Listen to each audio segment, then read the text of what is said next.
Je t'ai déjà parlé de l'importance d'être bien préparé quand tu veux initier un changement ou une transformation. On associe souvent la préparation mentale aux athlètes de haut niveau. Mais détrompe-toi, plus tu seras bien préparé physiquement et mentalement, plus tu vas avoir du plaisir et plus tu auras des résultats durables. Pour t'en parler, j'ai l'immense bonheur d'être accompagné d'un pro du domaine de la puissance mentale et je te présente Geoffrey Brochet. Bouge, mange, shine. C'est juste ça le secret. Que tu sois une femme occupée, une maman débordée ou une femme de carrière établie, ta santé ne devrait jamais être négligée. Avec ce podcast, j'ai envie de te transmettre ma passion des saines habitudes de vie pour t'inspirer à prendre soin de toi, pour shiner comme jamais. Ta santé est ma priorité. Mon nom est Marie-Ève Tétrault, coach fitness, et je vais continuer de te faire bouger plus, manger mieux, pour que tu shines now. Let's go! Alors, bonjour à toi, belle femme qui brille de santé. J'espère que tu es en forme. Aujourd'hui, c'est un grand bonheur d'avoir un super invité avec moi, Geoffrey Brochet. Salut, Geoffrey. Hello Marie-Ève. Comment vas-tu? Ben, ça va bien. Tu sais, dès que je suis en ta présence, je ne sais pas pourquoi, mais j'ai envie de bouger, je suis pétillant et je sais qu'on va passer un excellent moment. Vraiment. Oui, j'avais vraiment hâte de faire cette entrevue-là parce qu'on s'est rencontrés l'an dernier environ, il y a quelques mois, parce que je t'ai justement interviewé lors de mon web sommet Bouge plus, mange mieux, Shine Now qui a eu lieu à l'automne dernier. Puis on avait vraiment eu une belle complicité. Donc, j'avais hâte de pouvoir refaire une entrevue avec toi. Puis quand je t'ai contacté pour le sujet, j'ai eu une idée de sujet, puis tout de suite, tu as été la première personne à qui j'ai pensé inviter. Alors, je suis très heureuse que tu aies accepté comme ça de venir sur le podcast pour parler d'une de tes grandes spécialités, justement. Ben, je suis vraiment très honoré de ton invitation. Merci beaucoup. Et ben voilà, je suis tout oui et je suis prêt à répondre à toutes tes questions, Marie-Ève. Je suis là pour toi et évidemment pour les auditeurs auditrices. Ben merci. Ben, je vais commencer par te présenter. Donc, tu es un passionné de la vie, tu es aussi un père de famille et tu aimes beaucoup comprendre le fonctionnement humain. Tu t'es spécialisé en préparation mentale et tu as travaillé pendant plus de 15 ans pour la Police nationale française. Tu as aussi un grand parcours au niveau du sport, puis tu as su vraiment élaborer des méthodes de coaching en préparation mentale pour s'adapter à différents contextes. Donc, c'est vraiment avec une belle grande passion, beaucoup de bienveillance que tu as à cœur de partager tes enseignements pour nous aider dans notre quotidien. Donc, c'est des outils qui sont simples, pragmatiques pour vraiment avoir une application immédiate. Puis ça, moi, ça me parle beaucoup. J'aime ça quand on est dans le concret. Donc, que ce soit pour passer à l'action, améliorer notre confiance, avoir une meilleure capacité à s'adapter dans des contextes difficiles, avoir une meilleure gestion de stress, atteindre des objectifs ambitieux ou augmenter notre motivation, c'est toutes des thématiques justement qui vont faire en sorte qu'on va pouvoir vivre pleinement et obtenir une vie justement qui nous inspire. Tu es le fondateur et le dirigeant de l'Académie de puissance mentale et tu as également ton école, l'École francophone des coachs en préparation mentale. Donc, tu accompagnes des dirigeants, des athlètes, des artistes, des hommes politiques et toute personne qui souhaite transformer sa vie avec des objectifs ambitieux. Merci d'être avec moi. J'aimerais vraiment que tu nous parles un peu parle un petit peu plus de toi, là. Qu'est-ce qui a fait en sorte que cette, euh, cette passion-là pour le comportement humain puis pour la préparation mentale, la puissance mentale, d'où est-ce que ça vient? Au départ, c'était vraiment très égoïste dans le sens où tout ce que j'enseigne aujourd'hui, au départ, c'était pour moi. Quand j'ai commencé j'allais dire, quand j'ai commencé à faire des études, c'était pour moi très difficile. J'avais beaucoup de stress, beaucoup d'angoisse. Parler en public, c'était extrêmement difficile. J'avais du mal à gérer mes émotions, mon mental, etc. Et j'ai même arrêté mes études en plein milieu. Alors, je ne sais pas vous à quoi ça correspond, mais à l'université, au bout de 3 années, on avait un diplôme et à la troisième année, au mois de janvier, j'arrête tout. Et je me dis stop, stop, fini, parce que là, j'arrive plus, c'est trop dur pour moi, en fait. Et à ce moment-là, je me dis, c'est quand même terrible parce que j'ai du potentiel, je sais que je peux réussir de belles choses, mais malheureusement, mon mental, mes émotions me freinent, j'arrive pas à aller de l'avant. À cette époque-là, je fais 15 kilos de plus qu'aujourd'hui. Je suis à près de 90 kilos. J'ai souvent de la colère, Tu sais, je me sens pas bien, c'est vraiment très, très compliqué. Je vais voir un psychiatre d'ailleurs pour voir ce qui puisse m'aider par rapport à tout ça. Alors, il me donne des médicaments à prendre. Ça a bien fonctionné dans le sens où j'avais plus aucune émotion, tout à plat. Je me dis: «Non, là, c'est OK, l'objectif est atteint», c'est-à-dire que j'ai plus de crise d'angoisse, mais au final, j'ai l'impression d'être un mort-vivant, Mmh. d'être un zombie complètement. Donc je me suis dit: «Il doit y exister d'autres solutions» et à partir de ce moment-là, tu vois, Marie-Ève, j'ai vraiment cherché à comprendre comment on fonctionnait, comment je fonctionnais et comment je pouvais aller de l'avant. Et de fil en aiguille, j'ai trouvé des outils, je les ai testés, je les ai expérimentés et peut-être que ça parle aux gens et des fois on dit: «Ouais, ça c'est génial, ça marche», puis tu le testes sur toi et puis ça marche pas du tout. Alors je me suis dit: «Voilà, je suis allé de l'avant et j'ai trouvé des outils au fur et à mesure pour constituer ma propre boîte à outils» et ça m'a finalement passionné. Parce que je me suis dit, quand je prenais du recul par rapport à moi-même, je me suis dit: «Mais j'ai du potentiel, je peux aller de l'avant et je n'y arrive pas». Je vois des gens comme ça je voyais des gens qui avaient rien pour justement, rien pour eux et réussissaient et je en voyais certains qui avaient tout pour eux et ne pas y arriver. Et pour moi, ça a été depuis ce jour-là ma quête où je me suis dit: «Je dois comprendre, aller de l'avant, passer des steps» et par la suite, c'est devenu, bah, mon métier puisqu'aujourd'hui, j'accompagne justement, l'humain avec un grand H à atteindre de belles ambitions et surtout à transformer sa vie pour avoir une vie qui l'inspire pleinement. Ben, c'est une mission qui est bien noble, puis Mmh. merci de le faire puis de partager justement avec tous ces gens-là. Je trouve ça intéressant que tu parles que tu as commencé justement de façon un peu égoïste parce que je me dis, ben c'est un peu ça moi aussi, tu sais. Moi, je m'entraîne parce que j'ai un besoin de m'entraîner. Je crée des recettes parce que j'ai un besoin de bien manger, puis ça me permet de le partager aussi, aux gens autour de moi. Mais à la base, c'est un peu ça, hein, beaucoup d'experts comme ça on commence une quête qui est au départ pour nous, puis on s'aperçoit qu'on ne peut pas garder ça juste pour nous, donc on a envie de le partager à plus grande échelle. Aujourd'hui, j'avais envie de parler avec toi justement des femmes qui souhaitent se remettre en forme, qui souhaitent avoir une plus grande motivation, qui souhaitent changer des choses dans leur quotidien pour améliorer leur santé, pour shiner hein, encore plus.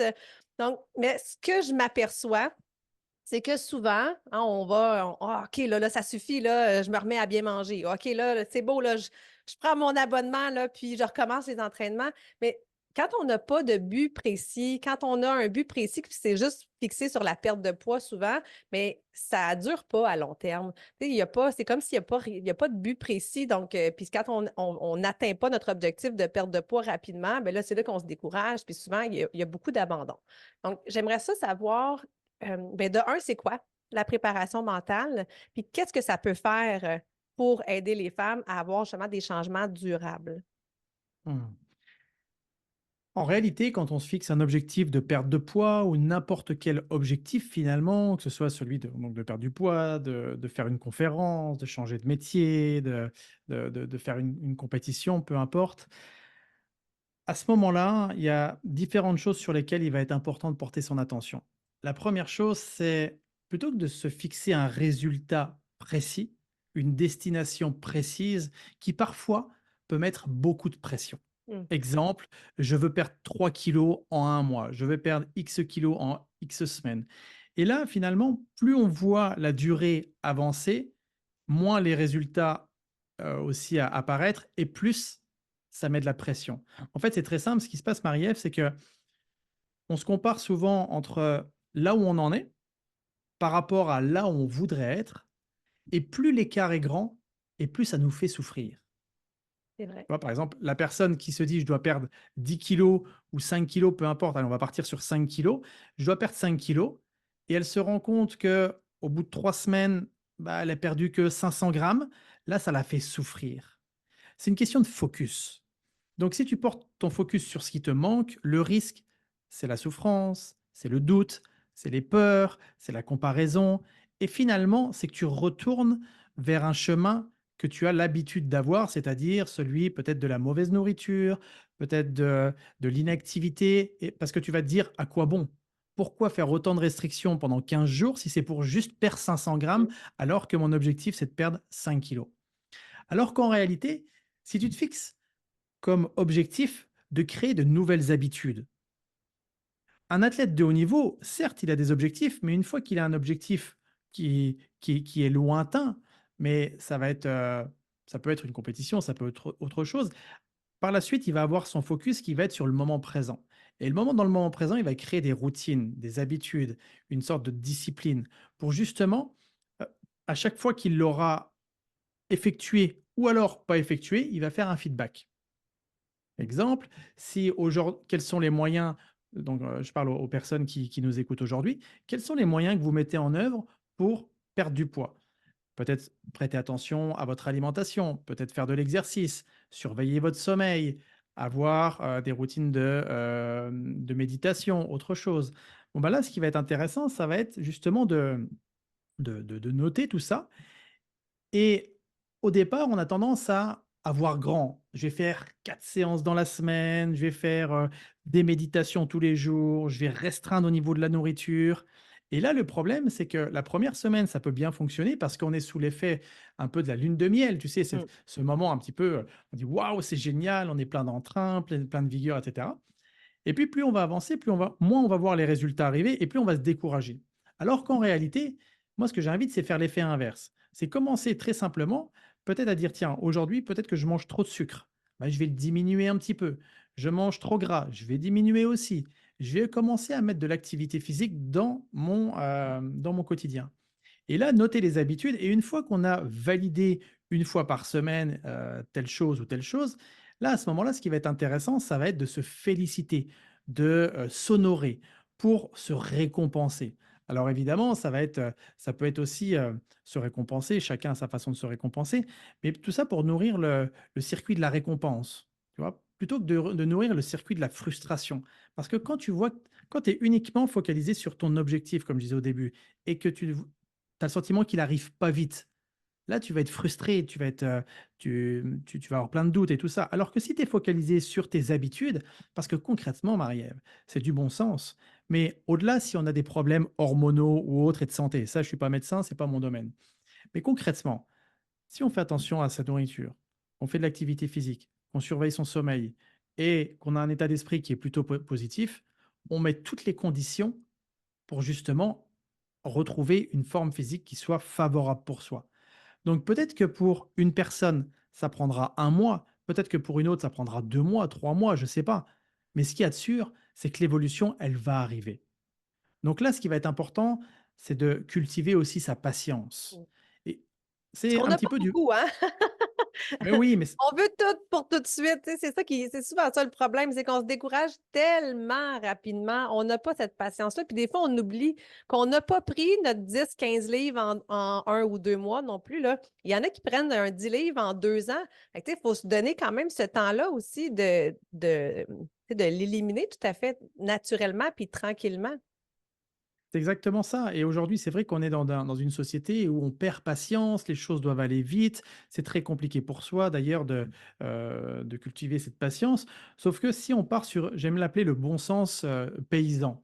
Tu sais, c'est le bon sens paysan, c'est quoi?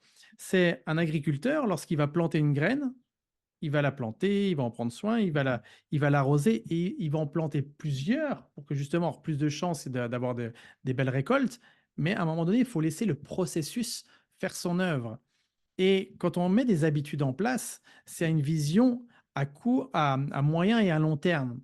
Parce que tout ce qui est à court terme, ça va, tu sais, c'est un petit peu comme des tomates lorsqu'elles grossissent trop vite, elles n'ont pas le goût de la tomate, elles sentent l'eau et elles sont fades. Eh bien, c'est la même chose quand on met en place des nouvelles habitudes, plus on va les mettre en place de façon pérenne, solide. Mais là, ça va, au-delà de perdre du poids, c'est une nouvelle santé qu'on va retrouver, c'est un nouvel état d'esprit, on va devenir carrément une nouvelle personne et c'est ça qui est important, c'est de prendre ce temps et plus on va être détaché d'un résultat et quand je dis détaché d'un résultat, ça ne veut pas dire qu'il ne faut pas se fixer les 3 kilos, les 5 kilos, et cetera, mais se détacher émotionnellement du résultat. Parce que si C'est au pas bout de 3 facile à mois faire. c'est pas facile parce que tout simplement, on croit que, les choses arrivent très rapidement. Pourquoi? Parce que tu regardes les publicités où on nous fait croire que tu perds 3 kilos en une semaine, que tu perds, et cetera et que ça semble facile. Mmh. Sauf que pour une personne qui a des mauvaises habitudes depuis des années, ça va être beaucoup plus difficile qu'un athlète qui a perdu 2 kilos et en une semaine, il va vite les reperdre. Tu vois, il y a aussi chaque personne a son passé, a ses expériences et dans ce cas-là, c'est vrai que quand tu dis que c'est pas facile, on a tendance à culpabiliser. On a parfois même je vois des personnes qui ont honte du poids qu'elles ont pris et cetera. Sauf que personne n'a la même physiologie, personne n'a la même, hem, biologie interne. Donc c'est aussi, bah, laisser les choses faire tranquillement, mais plus on va avoir une paix d'esprit, plus on va cultiver une paix d'esprit et plus, justement, c'est le fait de se détacher par rapport à ce résultat va être facile, de se détacher émotionnellement. Et ça, comment se détacher, je présuppose ta question, comment faire pour se détacher émotionnellement et puis avoir une paix d'esprit? Eh bien, c'est tout simplement en pratiquant, ça peut être la méditation, ça peut être des respirations relaxantes qui vont permettre justement d'amener un état mental et physiologique aussi qui soit plus bas. Parce que concrètement, moi, je m'en rendais compte hein, quand il y a plusieurs années en arrière, j'avais 15 kilos de plus. Dès que j'étais fatigué, Mmh. dès que j'étais en colère, j'avais tendance à me jeter sur de la mauvaise nourriture. Parce que tout simplement, ton corps est en manque d'énergie, donc il va rechercher de l'énergie rapidement. Donc là, plus on s'en rend compte, plus on va être en mesure justement de faire une respiration relaxante. Une respiration relaxante, moi, j'aime la respiration, un protocole de respiration qui est très simple, je l'appelle le 357. 357, c'est tu inspires pendant 3 secondes, tu bloques ta respiration pendant 5 secondes et tu expires pendant 7 secondes. J'invite les gens à le tester une fois que soit Mmh. faire pause sur ce podcast et le tester. Vous faites ça 4-5 fois et regardez le avant-après, la différence que ça fait. À quel point justement vous allez vous sentir dans une paix d'esprit, plus calme, plus détendu. Et là, à ce moment-là, on a moins envie de se jeter sur la nourriture, on a moins envie d'être en colère parce qu'on voit les choses beaucoup plus finement et on a un plus grand discernement. Tu vois? Donc c'est ça aussi qui est important. C'est en ça que la préparation mentale, va pouvoir aider, va pouvoir agir sur les comportements.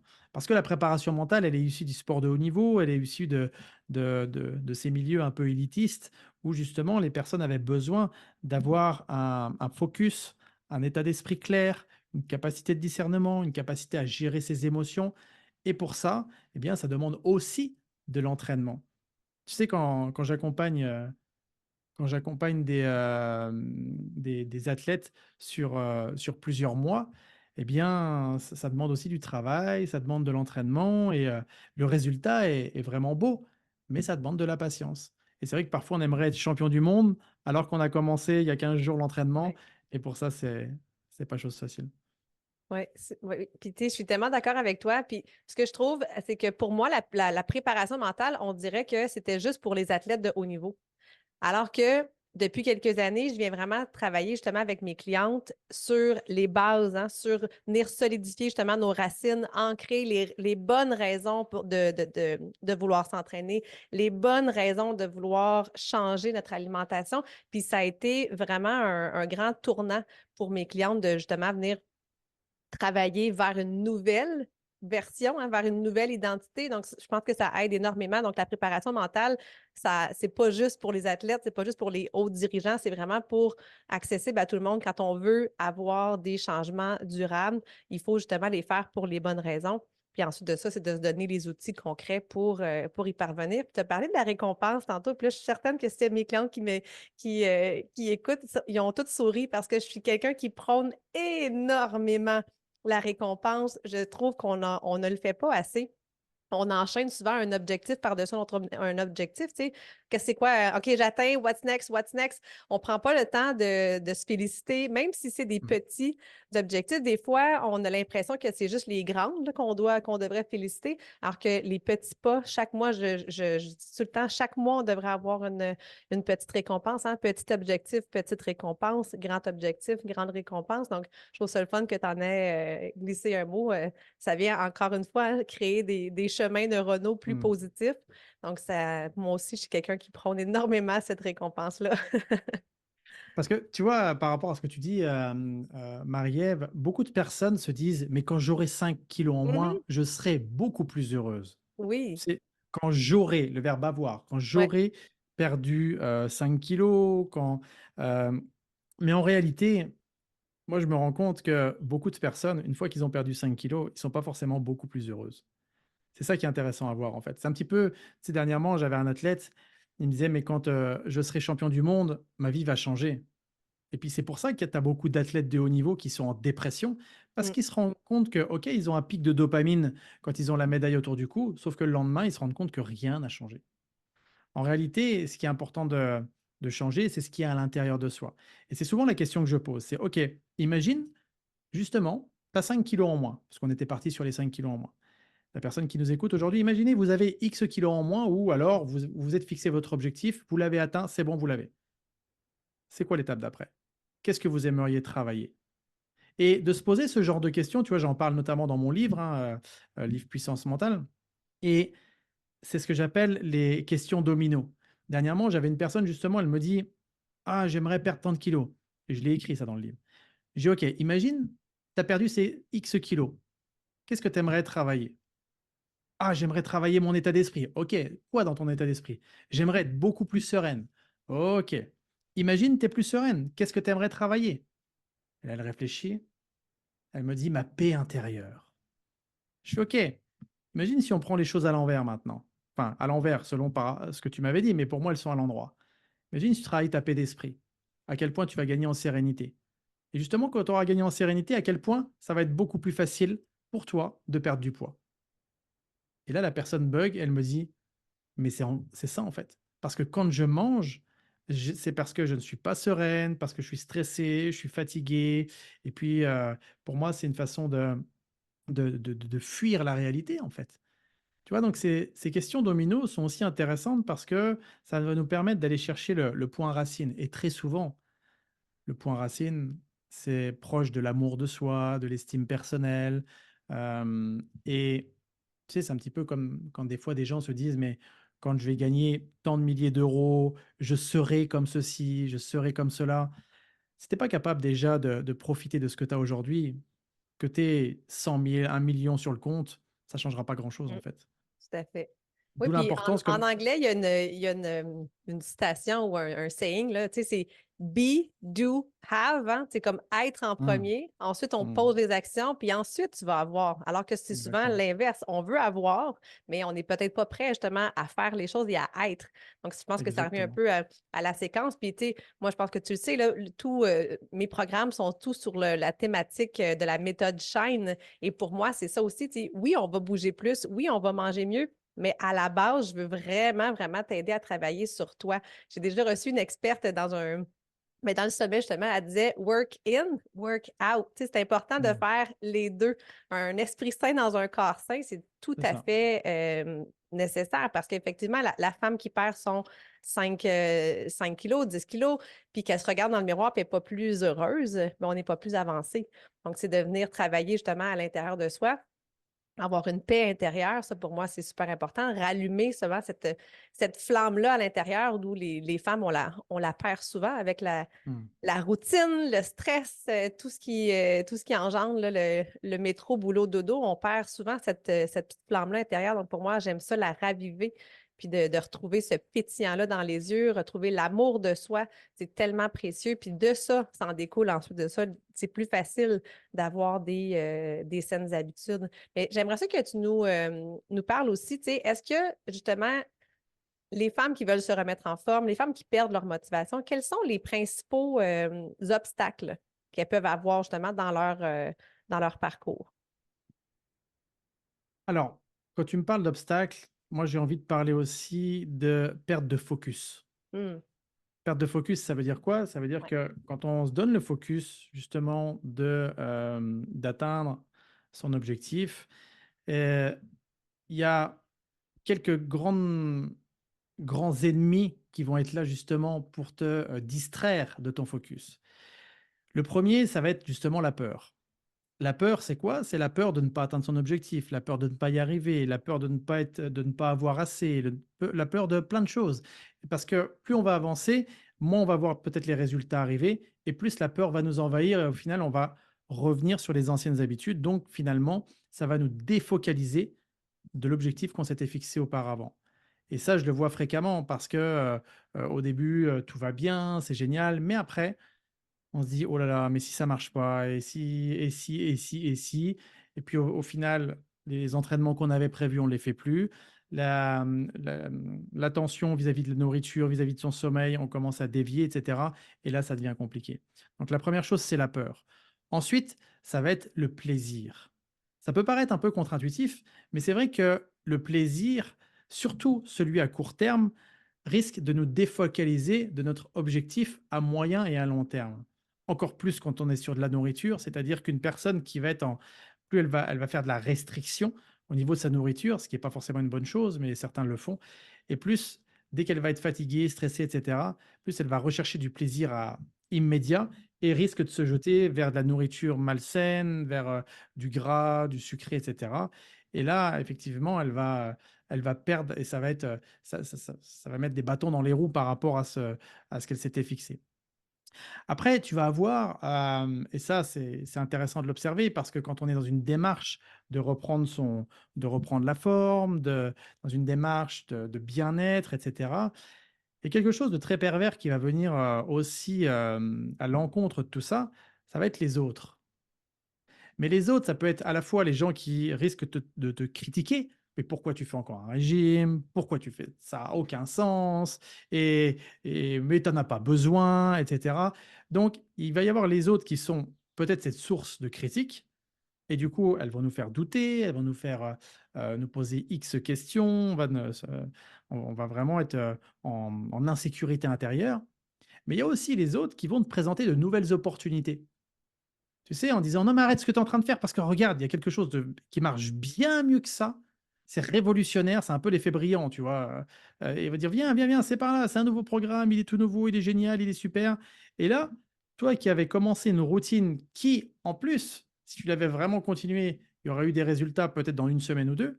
Là, tu te défocalises de ça pour aller vers quelque chose qui, d'apparence, est plus brillant que ce que tu avais déjà. Et j'y viens d'apparence parce que c'est parfois pas le cas.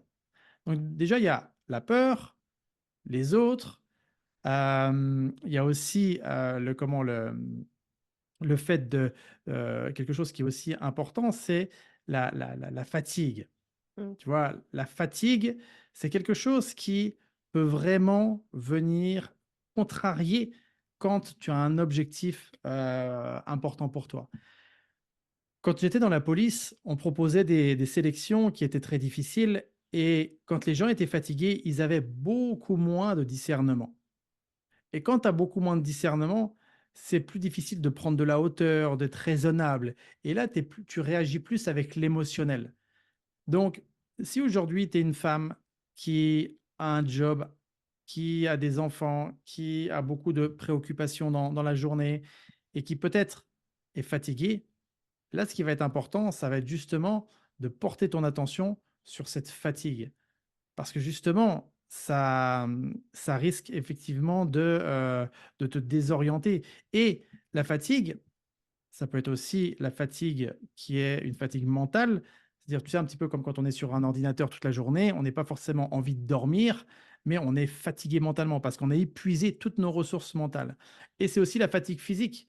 On a marché toute la journée, c'était compliqué, on est épuisé. Et là, on se dit, allez, un bon petit verre de soda, ça va faire du bien. Sauf que c'est évidemment pas la meilleure des choses à faire. Ou alors, si on le fait en conscience, en disant, tiens, j'en bois un fond, mais je bois que ça. Donc il y a cette fatigue, mais il y a aussi la fatigue due au sommeil. Beaucoup de personnes aujourd'hui sont en dette de sommeil et le problème avec ça, c'est que lorsque tu manques de sommeil, ça a un impact direct sur la leptine et la gréline. C'est des hormones qui sont l'hormone de la satiété, l'hormone qui fait justement que tu es plus faim et donc ça va complètement te dérégler. Donc ça, effectivement, ces différentes choses-là vont faire que tu risques d'être désorienté, défocalisé par rapport à ton objectif et donc ça va en quelque sorte te mettre des bâtons dans les roues. Et ça, c'est des choses qu'il est important de mettre en lumière parce que dès que tout ça va se présenter, ça va être important de le distinguer pour justement y faire face.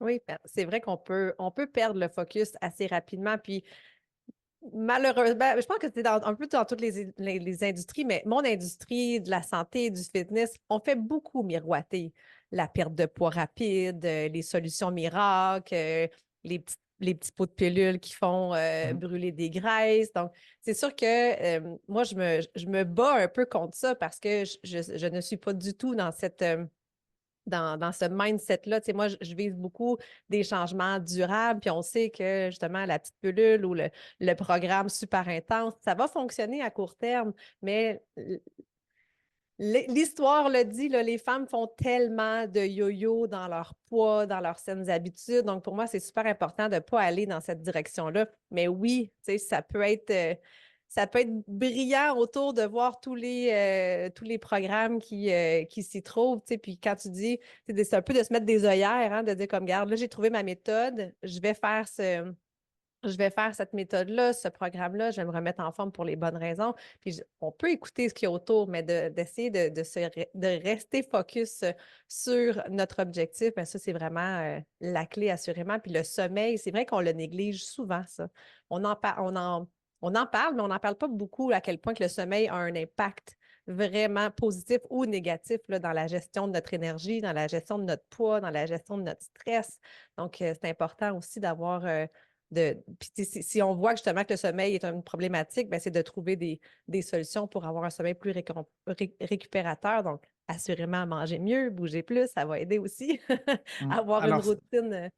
c'est effectivement, comme tu dis, le fait de la nourriture et puis de aussi bouger va favoriser le sommeil. C'est-à-dire que plus on va bouger dans la journée, plus ça va créer de la sérotonine qui va se transformer en mélatonine le soir. Donc, c'est-à-dire qu'une personne qui aura bien bougé, tu sais, c'est un petit peu comme si tu remplissais une bouteille d'eau. Tu la remplis, ça veut dire que le fait que plus tu bouges, plus tu vas remplir cette bouteille fictive, tu vois, tu vas la remplir. Et le soir, ça va donc tu vas la remplir de sérotonine. Et le soir, ça va se transformer en mélatonine. Donc, c'est-à-dire que plus tu as rempli ta bouteille de sérotonine la journée, plus tu auras de mélatonine le soir qui va te favoriser ton sommeil. Mais le sommeil, effectivement, tu as beau bouger, si tu bouges pas assez, si tu manges mal et que tu as un mauvais sommeil, ça, c'est extrêmement compliqué. Et tout à l'heure, j'ai bien aimé quand tu as dit on le sait que les solutions à court terme, c'est pas la bonne solution. Effectivement, on le sait, sauf que émotionnellement, Mm. on est tellement dans un besoin, on a tellement envie d'avoir une solution rapide que même si on se dit, oh, il y a une partie de soi qui dit mais non, c'est pas possible, émotionnellement on dit oh, ça doit être possible. Et puis les spots publicitaires sont tellement bien faits qu'ils vont te montrer un avant-après que la personne a perdu 10 kilos en 24 heures. Tu vas dire waouh, c'est génial, même si on sait que c'est impossible. Mais au final, les gens vont y aller dans l'espoir d'y aller. Et le problème, c'est qu'ils vont se rendre compte par eux-mêmes en pratiquant ce chemin-là que ce n'est pas possible. Donc, ils vont être encore plus en souffrance. Donc, c'est vrai que moi, j'invite les gens, un peu comme un athlète de haut niveau, à se créer des routines. Et parfois, on sous-estime même que déjà, ne serait-ce qu'en 3 mois de temps, on peut vraiment retrouver une belle forme et on peut avoir déjà une belle évolution.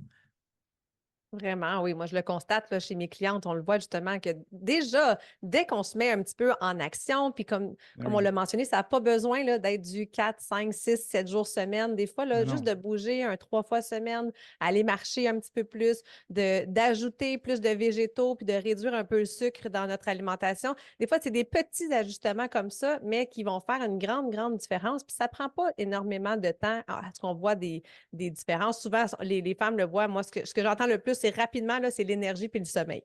C'est vraiment ça, là, que forcément. Ah oui. dès qu'on se remet à bouger un peu plus, là, on a une meilleure énergie, donc une meilleure humeur, on dort mieux, puis on se sent déjà mieux dans son corps. Puis par la suite, justement, le reste s'ensuit, donc des pertes de poids, un raffermissement des muscles, donc c'est ça, une meilleure posture, un meilleur tonus, plus de, de vibrant à l'intérieur de soi, tu sais, se sentir en vie. Tu Plus parlais de tantôt d'être. shine, en fait. Oui, le shine, c'est ça, c'est On exactement y ça. est, Parce que on tu y sais, est. en début, tu parlais que avec la médication, tu te sentais comme un zombie. Mais des fois, c'est un peu Mmh. ça, les femmes, on se perd tellement dans nos routines que pour Ouais. moi, c'était ça il y a une dizaine d'années. Tu sais, j'avais l'impression que ma vie était grise. Alors Mmh. que ça prend de la couleur, Bah justement, oui. pour tu sais, avoir une vie heureuse. Donc, être heureuse dans son corps, mais être heureuse aussi dans sa vie. Donc, je pense que la préparation mentale peut avoir vraiment beaucoup d'impact positif. Puis justement, dis-moi donc, est-ce qu'il y aurait une technique spécifique pour nous aider à avoir une préparation mentale pour une motivation durable ou pour des changements, là, de persévérer dans nos objectifs? Alors, quelque chose de très simple, tout à l'heure, tu as parlé des bonnes raisons, Mhm. tu sais, qui nous font changer. Plus on va alors derrière ces bonnes raisons, ce qui va être important de comprendre, c'est que les bonnes raisons sont propres à chacun. Oui. Donc là, posez-vous cette question, vous qui avez peut-être envie de vous remettre en forme, qui avez envie de vous voilà, d'aller dans une nouvelle direction. Quelles sont ces bonnes raisons? Et quand je dis les bonnes raisons, c'est finalement, si on prend un peu de hauteur, qu'est-ce que ça va vous permettre justement de mettre en place ces nouvelles habitudes? Par exemple, si vous êtes une maman aujourd'hui, imaginez à quel point ça va être inspirant pour vos enfants. Peut-être de voir, une maman qui a 30, 40, 50, peut-être plus, se remettre en forme, faire une routine de sport et ça, c'est très puissant, en fait. Moi, je me rends compte que l'environnement est un levier très puissant pour aider justement à progresser. C'est plus facile d'ailleurs de progresser quand on est dans un environnement qui est favorable, plutôt que dans un environnement qui est, destructeur, évidemment. Mais là, le fait de justement d'utiliser l'environnement pour, pas même sans leur dire, mais se dire: «Tiens, je vais montrer par l'exemple à quel point il est possible, quel que soit mon âge, quel que soit mon job, quelle que soit ma situation actuelle, quel que soit mon passé, je vais pouvoir être un exemple du changement». Et là, quand tu te lèves justement pour aller faire ton sport, tu vas pas juste pour perdre 5 kilos. Tu y vas parce que tu pars en mission. Tu pars dans cette mission, tu te dis: «Mais tiens, je vais inspirer peut-être même le voisin, je vais inspirer la voisine». Imagine à quel point ça va aider aussi à contribuer à un monde meilleur. Et là, on est sur une dimension beaucoup plus grande. Et ça, tu sais, Marie-Ève, c'est simple, mais quand tu fais du sport, tu te connectes à ça, tu mets tu mets une musique qui t'inspire, mais là, tu as envie de soulever le monde, en fait. Parce que si tu te lèves en disant: «Bon allez, il faut que j'aille faire mon sport pour perdre 3 kilos», mais ça va durer 15 jours et dans 15 jours, tu vas dire: «Je cherche une solution miracle». Alors qu'en réalité, si tu trouves, comme tu disais tout à l'heure, les fameuses bonnes raisons, donc des motivations, une motivation qui est profonde, quelque chose qui t'anime profondément, que tu dis: «Ah ouais, même ça, tiens, dans plusieurs années, je me souviendrai même que j'ai fait ça dans cet état d'esprit, ça va tout changer». Je vais te partager comme ça un exemple. C'était en 2017. J'étais en train de m'entraîner justement pour aller au championnat du monde de kettlebell sport. En fait, le kettlebell sport, c'est le kettlebell, c'est un poids comme ça avec une poignée. Et Ouais. moi, c'était mon sport de prédilection, c'est-à-dire c'était un sport spécifique où j'avais en compétition un poids de 32 kilos, où je devais le soulever un certain nombre de fois d'un bras, et puis on changeait de bras, etc. Donc ça, moi, j'ai plusieurs titres au niveau mondial dans ce sport. Et là, en 2017, je me préparais pour les championnats du monde qui avaient lieu en Italie. Et 2 mois avant les championnats du monde, je perds en motivation. Hmm. Je me dis: «J'en ai marre». Pourtant, j'ai un coach, un entraîneur qui était russe à cette époque-là. Il me donnait les meilleurs entraînements, j'avais la meilleure nourriture, je faisais attention à pas mal de choses, j'avais un bon sommeil et tout et je perdais en motivation. Je dis: «Mais comment ça se fait? J'ai plus ce jus, j'ai plus cette envie-là». Peut-être que ça peut parler à des gens qui, à un moment donné, ont eu cette motivation et à un moment donné, perdent justement, dans cette envie d'aller vers leurs objectifs. Et là, j'ai pris de la hauteur et je me suis dit: «Tiens, qu'est-ce qui m'anime profondément? Comment je pourrais faire pour avoir cette envie de retourner à l'entraînement que j'avais peut-être au début quand j'ai commencé?» Certains me disaient: «Mais Geoffrey, imagine quand tu vas être sur le podium». Je dis: Ça m'anime pas, ça me motive pas pour l'instant». Tu sais, j'avais pris de la maturité dans mon sport et j'ai dit: «Ça, c'est pas ce qui m'anime». Et là, je me dis: «C'est bon, j'ai trouvé».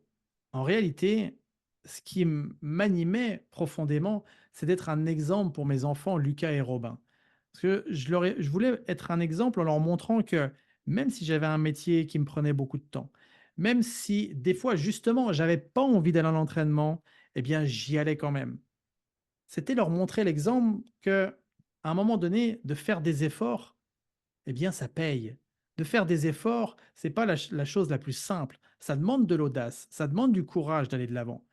Et je me souviens bien de leurs yeux quand ils me disaient: «Papa, tu vas encore t'entraîner?» Je dis: «Oui, je vais encore m'entraîner» et au fond de moi, je me connectais, je me disais: «Ah, là, je suis en train de leur montrer l'exemple» et quand je revenais de l'entraînement en sueur et en disant: «Vous voyez les enfants, j'ai soulevé X tonnes pendant l'entraînement», là, je voyais dans leurs yeux qu'ils étaient fiers de leur papa, tu vois? Donc ça, c'était quelque chose c'était, comme tu disais tout à l'heure, une des bonnes raisons qui m'a motivé. Et d'ailleurs, pour la petite histoire, je suis allé au championnat du monde en Italie. J'ai fini deuxième. Et en finissant deuxième, mes enfants me disent: «Papa, t'es pas déçu de pas avoir été premier?» J'ai dit: «Mais tu sais, en étant deuxième, j'ai battu mon record personnel». Donc tu Wow. vois, c'est aussi tout ça, c'est aussi plutôt que de dire des choses aux gens, eh bien, ça montre l'exemple. On Mhm. trace le chemin, on est exemplaire et ça, c'est très puissant. Ça va au-delà de, gagner une médaille, ça va au-delà de perdre quelques kilos. C'est à quel point, par les actions que vous mettez en place, en plus avec le quotidien que vous avez, à quel point ça va permettre aussi d'être inspirant pour les gens qui vous entourent. Oui, Donc tout à fait. Oui. ça, c'est vraiment d'aller chercher cette chose qui vous anime et qui va vous aider, pas juste pendant 2 semaines, mais pendant des mois et des années. Mm. Moi, ce qui m'avait aidé un moment donné aussi, c'était ça. J'étais dans une période où, justement, là, maman de 3 jeunes enfants entre 0 et 5 ans, fatiguée avec mon Ah oui. travail d'enseignante, et je me sentais un peu aigrie de Mmh. cette vie-là, de cette routine. Puis pourtant, j'essayais de me dire, ben voyons, t'as une belle maison, un mari, les enfants, ça va bien, tu sais, il y a pas mal pire que ça dans la vie, mais il y avait quelque chose qui était pas à l'intérieur, mais c'est ça, tranquillement, pas vite. À cette époque-là, je l'appelais pas comme ça, mais mon shine s'éteignait de plus en plus. Puis Mmh. c'est ma fille qui m'a redonné comme ce coup de fouet-là, parce que je me suis dit, hey, quel exemple que je suis en train de lui donner. Je suis en Bah train oui. de lui donner là, l'exemple d'une maman qui est fatiguée, une maman qui est à bout de souffle, qui est à bout de nerfs, une maman qui se respecte pas. Je donnais au travail, je donnais à mes enfants, mais je ne me donnais plus du tout. Je m'accordais aucune Mmh. importance. Donc, j'étais en train de me vider littéralement à l'intérieur. Puis moi, ça a été ça, l'image de ma fille. Je me suis dit, ben, c'est pas une fille. Je voudrais pas que ma fille soit comme ça. Mmh. Donc, moi, ça m'a beaucoup aidé à faire des changements dans ma vie. Bon, on n'est pas obligé de faire des changements drastiques de carrière non plus, mais des fois, justement, de se ramener à un élément qui est qui est plus fort que nous, justement, de Mmh. contribuer. Je pense que on a tout ça à l'intérieur de nous, de vouloir contribuer un petit peu plus dans ce monde-ci. Et moi, je dis souvent à mes clientes, quand tu te permets de te mettre en lumière, ben, tu mets ta lumière sur les autres aussi. Donc, Mmh. un monde qui shine, ce serait tellement merveilleux. Écoute, merci énormément, Geoffrey, de ta présence. Ça a été extraordinaire comme échange. Merci beaucoup d'avoir été là. Bah, merci à toi, Marie-Ève, pour cette invitation et vraiment que toutes les personnes qui nous écoutent jusque maintenant, donnez-vous aussi cette permission de changer, d'évoluer à votre rythme. Parce qu'il n'y a pas de bon rythme. Il y a le rythme qui est le vôtre. Il y a cette façon aussi que vous avez envie d'emprunter, enfin le chemin que vous avez envie d'emprunter. Et puis, comme on le disait tout à l'heure, bah, célébrer toutes ces belles actions et les choses vont évoluer. Ça peut pas en être autrement. Mais c'est un super beau mot de la fin. Puis si les gens veulent en savoir un petit peu plus justement sur toi, tu as ton propre podcast, Puissance mentale, et ton merveilleux livre qui est sorti depuis janvier dernier. Si tu peux en glisser un petit mot, là, je te laisse en parler. Oui, bah, exactement. Si les gens veulent, découvrir aussi, un certain nombre de clés, d'outils, de stratégies, de puissance mentale, j'ai le podcast, hein, qui est disponible sur toutes les plateformes. Et puis depuis janvier, 2024, j'ai sorti le livre Puissance mentale. Donc ça s'appelle Mon challenge puissance mentale et justement, hein, la vie, comme on en a parlé, c'est un challenge. Le challenge de vouloir reprendre, sa forme en main et cetera et donc c'est Mon challenge puissance mentale et en dessous, le sous-titre, c'est apprendre à se faire confiance et oser dépasser ses limites en 5 minutes par jour. Donc dedans, il y a tout un process où j'explique, comment faire, en faisant 5 minutes seulement par jour pour, justement, dépasser ses propres limites, quelles qu'elles soient. Que ce soit perdre du poids ou alors atteindre, des objectifs, peu importe le domaine. Donc pour ça, vous l'avez sur Amazon, sur, toutes les plateformes, ou chez votre libraire. Donc, voilà, et si vous avez besoin de quoi que ce soit, bah, je suis disponible sur, Instagram, Facebook et sur tous les réseaux. Mais merci, merci tellement. Donc, un beau livre que je vais aller me procurer. Je vais pouvoir aller lire ça. Puis, une petite parenthèse, mais je ne vais pas repartir sur un sujet. Ce sera peut-être un autre sujet, mais tu sais, 5 minutes par jour. Moi, j'ai une Ouais. mission de travailler en 30 minutes par jour ou moins. J'ai des programmes en 7 minutes, en 15 minutes. Puis des fois, c'est ça, hein. On a l'impression qu'on doit travailler des heures et des heures sur nous-mêmes ou des heures et des heures au gym pour avoir des résultats. Alors que si Mmh. on s'y met juste un petit 5 minutes, un petit 10 minutes d'entraînement, ça peut tout changer dans son attitude, dans sa vie, dans ses saines habitudes. Donc, on a toutes un petit 5 minutes pour travailler sur soi. Exactement. Merci énormément, Jeffrey, d'avoir été avec nous. Puis nous, ben, on se retrouve sur un prochain podcast. Bye tout le monde! Bye tout le monde, merci. Merci de prendre le temps d'être avec moi. Tu as aimé ton épisode? Partage-le à une femme qui mériterait elle aussi de briller. Et n'oublie pas de t'abonner pour ne rien manquer.